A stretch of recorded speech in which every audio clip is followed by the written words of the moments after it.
Alright, so I have hit 80 kilos. I actually hit the 80 kilos about a week ago, but like I said in the last video, it was about 2 weeks since I last updated you. So I'm going to do a little physique update. I did one here approximately 13 or 14 weeks ago. And again, that was the first like genuine physique update in terms of, you know, no pump, no lighting, and like I was trying to be as honest as possible. If you see me, I was really pale, really fucking skinny looking, and now 12 weeks down the line, we have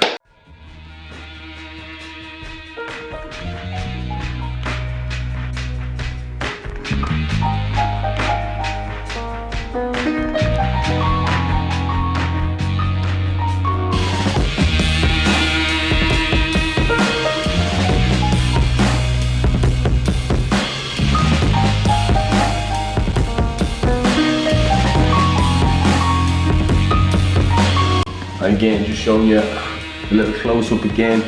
Definitely put on size, definitely a lot of water weight as well, but again,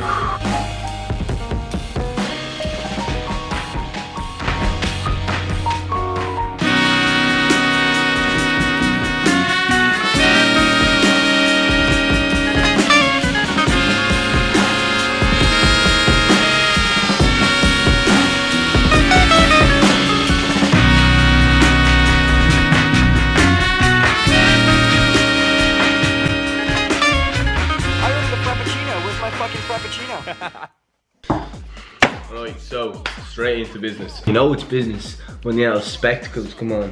Update in terms of the 80 kilos. We hit 80 kilos, if I look in my black book, on week 5 of my second phase.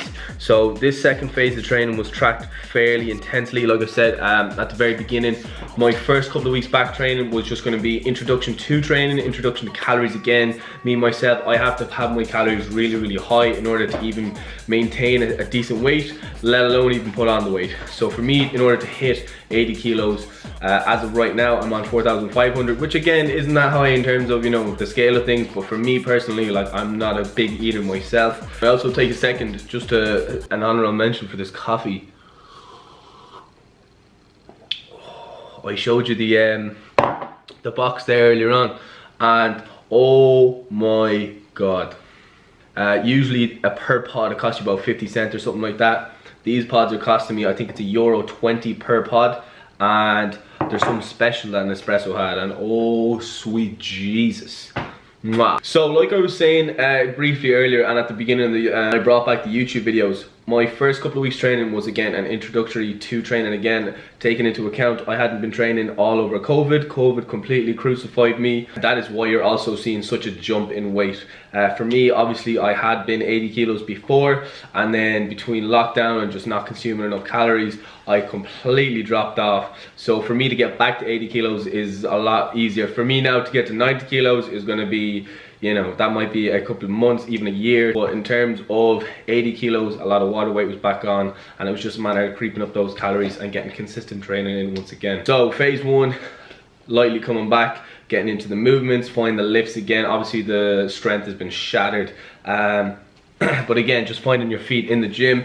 Phase 2, coming into week 7, calories have went from 3,500 on week 1. They've been slowly tapering up to now week 7 they're on 4,500. I would like to get them to 5,000, but again, I'm just such a bitch. You know, I've been maxing out on liquid meals. I don't like to have more than one dense liquid meal a day, and that's consistent of like 1,000 plus calories. And it's not necessarily a mass gainer, but you might as well call it a fucking mass gainer, to be honest with you. But all is well now, coming into week 7. You know, as far as an ideal weight, maybe if we hit 84, 85 in the next couple of weeks, that'd be amazing. And then I could just see progress starting to just taper off. You know, that 85 to 90 push is going to take some serious fucking calories. You know, we'll look down the line maybe to do somewhat of a mini cut, just to desensitize the body from the high calories. Maybe swap up the training phase, maybe go into a bit of a strength phase, and, you know, keeping it traditionally hypertrophy. Current split at the minute is a push-pull legs, push-pull legs. Just quickly though, nice fruit bowl there for you. Alright, so you're a student, it's September, you're fucking looking to join the gym, you're looking to get a fucking nice physique for next year's festival season. Ideally, what are you looking to do? You're looking to get shredded. You're looking to be a decent physique. You're looking to get an old fucking topless photo on the Tinder profile. I understand where you're coming from. So when you're joining a gym, obviously you're gonna have to join a gym that's fucking close to you. There's no point joining a big old massive serious fucking industrialized gym if you're, you know, 20 minutes across town and you don't have a car. So obviously get a gym that's gonna be close to you and convenient. Second to that, price. You know, you're a student. Chances are you're on some sort of student allowance or you're working a weekend job. So paying 50 quid for some fucking state-of-the-art gym with a fucking sauna and a fucking butt plug room and all that shit is exactly what you want to avoid. Any fucking square space and atmosphere and bonus points if actually people you know go there. So that's the gym out of the way. In terms of what gym matters for you, obviously there's a lot of fucking CrossFit gyms, there's a lot of fucking sports specific gyms. You need to find any sort of commercial gym. Chances are colleges have a gym, NUI has a gym, or any of those fucking places. You want to bop in there and just make use of that cheap fucking membership. Secondary to that is consistency. You want to fucking actually go to the gym. If you're coming in and you're starting from scratch, meaning you have no training background or aren't in a gym currently, and you're probably thinking to yourself, how many days a week should I train? 5 sounds good, and sure I'll take the weekend off then. I don't know how many times I've actually heard people say this, and it's absolutely stupid. If you're not training at all and you start training once a week, you've increased your training capacity by 100%.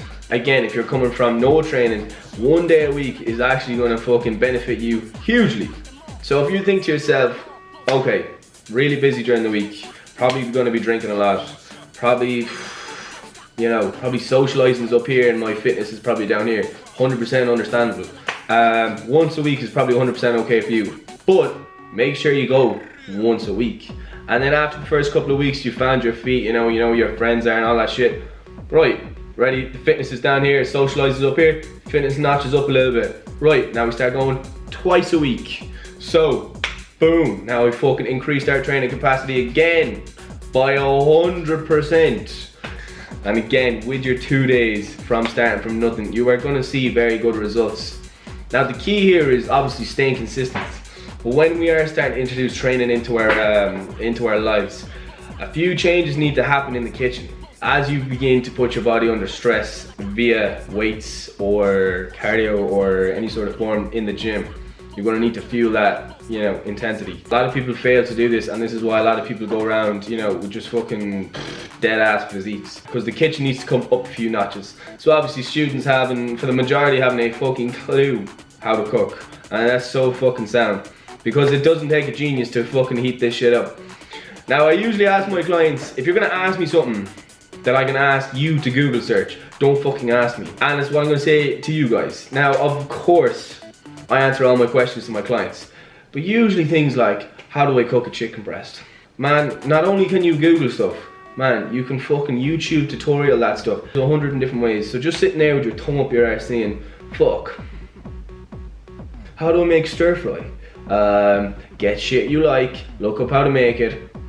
What I'm trying to say is, just when you're starting off in the gym, you know, set realistic goals and set goals that you're actually going to stay on top of. Second last to that, in touching with diet, is protein. Obviously they go hand in hand, diet and protein. Some people's diets are just shit and they need to clean it up. That's one alternative. Some people's diets are actually quite good, but they're not eating enough of certain amounts of foods. And usually it comes in the form of protein. So I see a lot of people in there fucking gaining a big bowl of pasta, and their daily intake of protein might be only 80 grams or something like that. You want to be consuming 2 grams for every 1 kilo of body weight that you have.